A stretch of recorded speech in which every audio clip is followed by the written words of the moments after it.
सोनू कुशवाहा, ढेकहा बाजार Motihari. Mix by Sonu Kushwaha, Dhekaha बाजार मोतिहारी।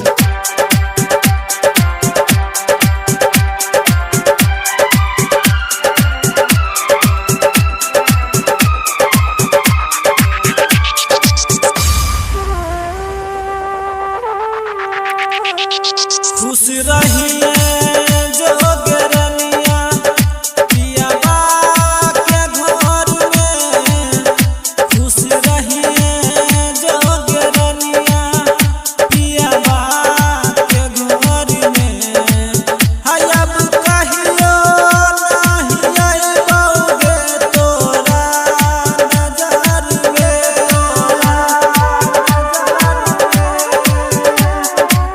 दिल के बात सुन गे रानी के करो से कहिएगे, दिल के राज सुन गे रानी के करो से कहिएगे।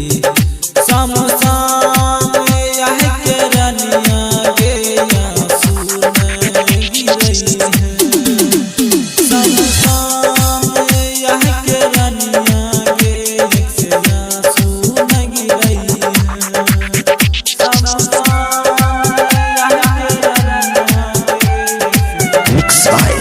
सोनू कुशवाहा, ढेकहा बाजार मोतिहारी। ज्योतिष रिकॉर्डिंग स्टूडियो बाजार। मिक्स बाय सोनू कुशवाहा, ढेकहा बाजार मोतिहारी।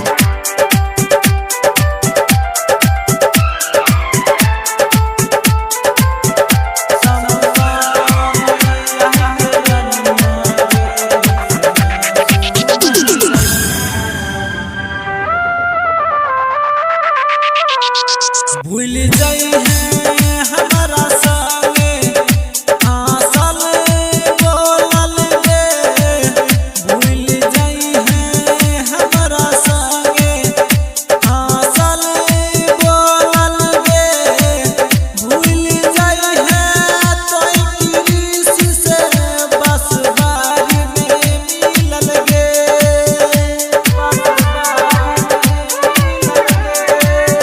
अपन प्यार के कहानी चंचल से कहिएगे, अपन प्यार के कहानी दिवाकर से कहिएगे।